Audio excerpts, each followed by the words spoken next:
15 जूनपर्यंत विदर्भात मान्सून दाखल होण्याची शक्यता आहे। मान्सूनची चाहूल लागताच शेतीच्या कामांना वेग आलाय। शेतकऱ्यांना यंदा चांगल्या उत्पन्नाची आशा आहे, मात्र सर्व काही निसर्गावर अवलंबून आहे।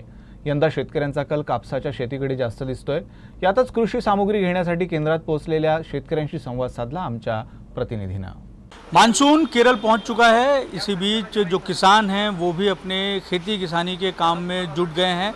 नागपुर में कृषि केंद्रों का या कृषि साहित्य जो मिलता है उसका एक बड़ा केंद्र है और नागपुर और आसपास के जो इलाके हैं वहाँ के जो किसान हैं वो नागपुर शहर में पहुंचकर जो अपनी खेती से संबंधित सामग्री है वो ख़रीदते हैं। इस वक्त हम एक ऐसी ही दुकान पर मौजूद हैं जहां कुछ किसान हैं और वो जो खेती की सामग्रियां हैं उसको ख़रीद रहे हैं, बीज खरीद रहे हैं और जो अन्य खाद और अन्य तरह की जो चीज़ें जो कृषि उपज में सहायक होती हैं वो खरीद रहे हैं।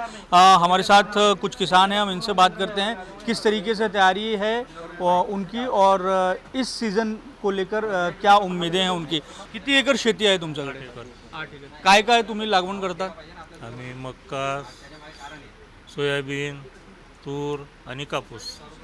एक हे सांगा की जे शेतीची जे आहे ना आणि जे शेतकरी आहे त्यांची लय अडचण होते, हे जे सगळी परिस्थिती आहे त्यामुळे तुम्हाला काय वाटते की हा वर्ष शेतीसाठी कसा राहणार आहे? निसर्गावर अवलंबून आहे, निसर्गाशिवाय काही खरं नाही।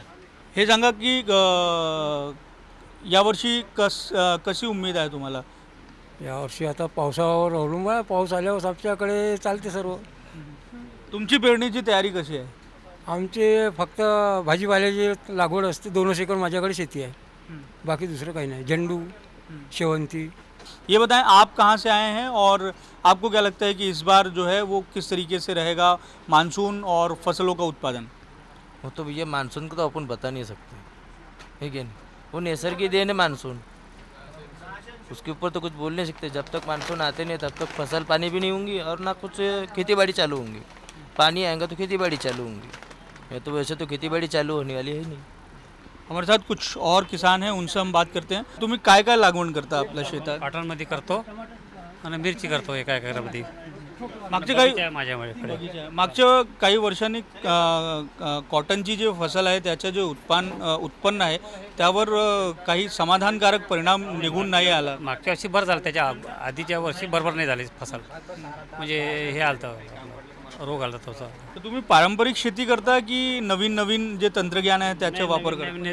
नवीन करतो, काही जुनं करतो, नवीन। जितने किसानों से आप बात करेंगे वो सब जो है वो कहते हैं कि जो सब कुछ निर्भर है वो प्रकृति पर है। हमारे साथ एक कृषि केंद्र के संचालक हैं, इनसे हम बात करते हैं। ये बताएं कि किस तरीके से जो किसान हैं इस सीज़न को लेकर उनका रिस्पांस देखने को मिल रहा है और कौन सी फसलों पर बहुत ज़्यादा किसानों का ध्यान केंद्रित है? मोस्ट प्रोबेबली इस साल ऐसा देखने में आ रहा है कि सोयाबीन की फसलों को इस साल ज़्यादा उपज ना आने की वजह से या फिर 2 या 3 बार पिछले साल सोयाबीन बोने की वजह से घर का सीड तैयार होने की वजह से उठाव कम दिख रहा है सोयाबीन में। लेकिन उसके संदर्भ की बात बताते हुए ऐसा महसूस हो रहा है कि कॉटन के अंदर में इस साल ज़्यादा परचेसिंग होती जा रही है, जबकि पिछले साल रेट भी कम थे कॉटन के। फिर भी उसको दूसरा कोई विकल्प ना होने की वजह से, उसके जितना स्ट्रांग विकल्प ना होने की वजह से आज भी किसान फिर से कॉटन के ऊपर में जा रहा है। और किसानों को यही विनती है कि जब तक के पूरा बारिश का सीज़न चालू नहीं हो जाता, जब तक के ज़मीन के अंदर में 4 से 6 इंच ओल नहीं आ जाती, तब तक के बुआई नहीं करनी चाहिए। क्योंकि इस साल वैसे ही कपास की बीजों की शॉर्टेज दिख रही है, माल बहुत ज़्यादा प्रमाण में उपलब्ध नहीं है। आज ही काफ़ी वैरायटीज़ कम मात्रा में उपलब्ध हो रही है। तो किसानों से विनती है कि जब तक के पूरी ज़मीन गीली ना हो जाए तब तक के बुआई ना की जाए। इस तरीके से मानसून 15 जून तक जो है वो विदर्भ में दाखिल होने की उम्मीद है और मानसून के आने के साथ में ही इस सीज़न की तैयारियों के लिए, फसल की तैयारियों के लिए जो है वो किसान लग गए हैं और जो कृषि केंद्र है वहाँ पर किसान पहुंचकर जो कृषि सामग्रियां हैं वो खरीदते हुए दिखाई दे रहे हैं। कैमरामैन दिनेश सातपुते के साथ दिव्येश द्विवेदी, यूसीएन न्यूज़, नागपुर।